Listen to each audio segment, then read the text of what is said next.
Hi everyone, I'm FMGreeno and welcome to episode 24 of the Mighty Magyars. And I think we might just have hit on a formula that's turned our form around.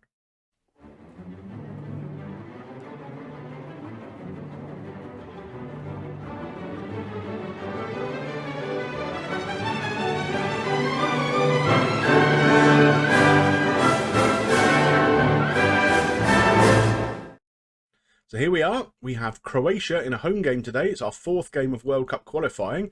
And if we take a look at the table so far, you can see 3 games played, 3 wins, 9 points on the board. So after we played Ireland in our first game, we travelled to Belfast, took on Northern Ireland and beat them 2-0.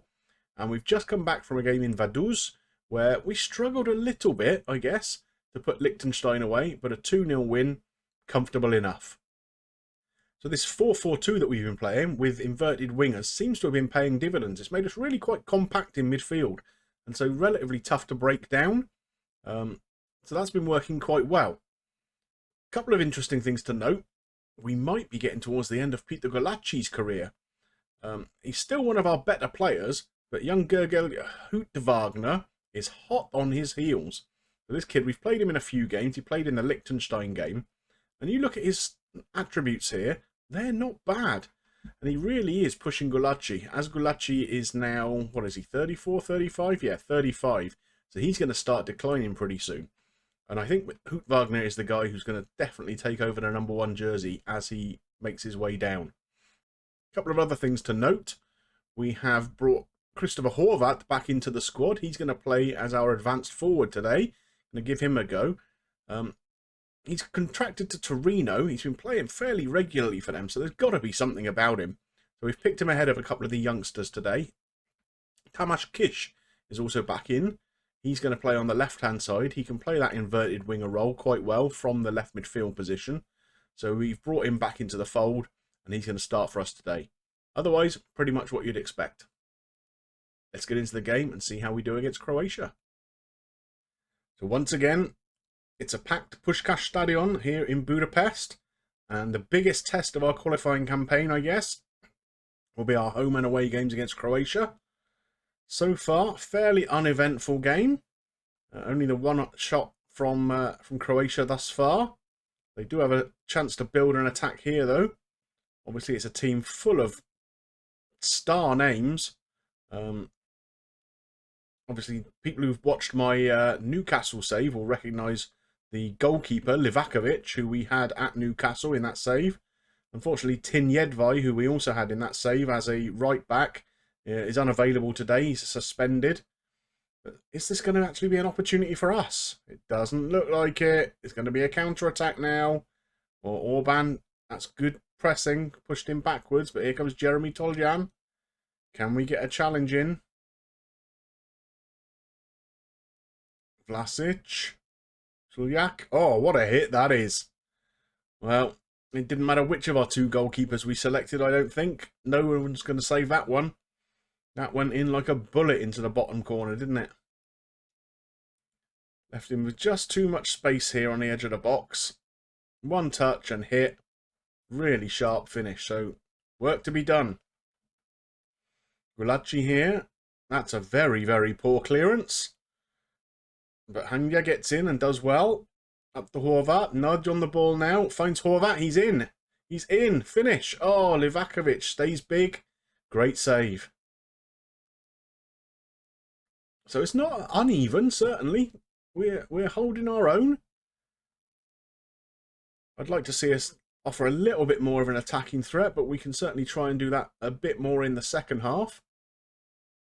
We can just get through to half-time without conceding a further goal. That would be nice, but here comes Nego with a throw. Sholoi loses the ball. And here's Kramaric running directly at goal.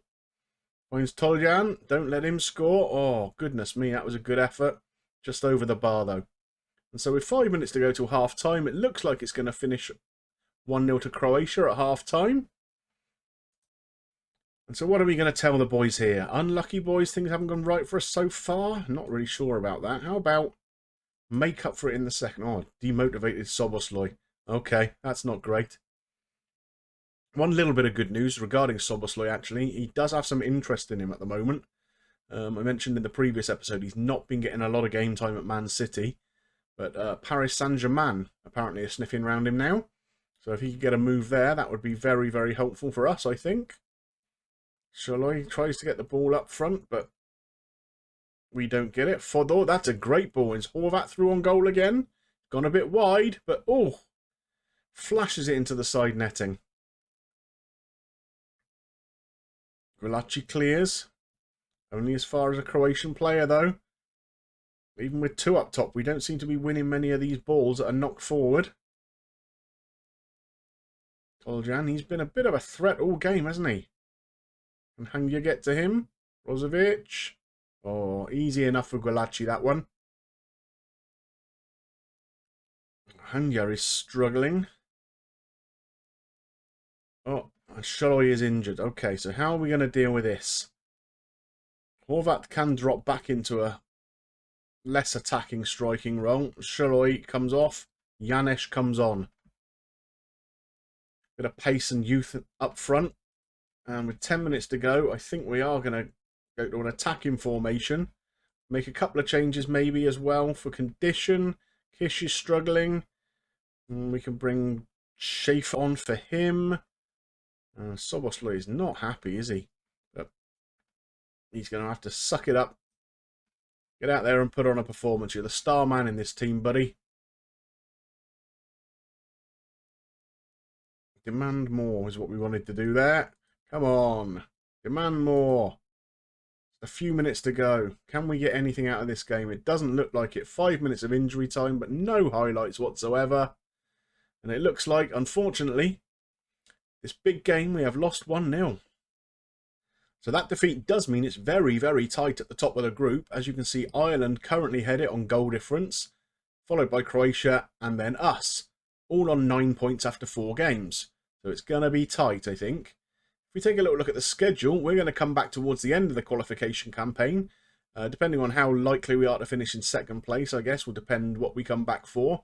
I think the Croatia followed by Armenia maybe is a double header. Looks quite interesting. So perhaps that's what we're going to do. Well, I hope you enjoyed today's episode. Not the result we were looking for, but not entirely unexpected defeat. If you did enjoy it, please drop a like on there for me. And if you've got any comments about this episode or the series as a whole so far, I would love to see them below. And of course, if you're not yet subscribed to the channel, please consider doing so. Come and hop on the Greenobus, and there's plenty of good content for you all to enjoy.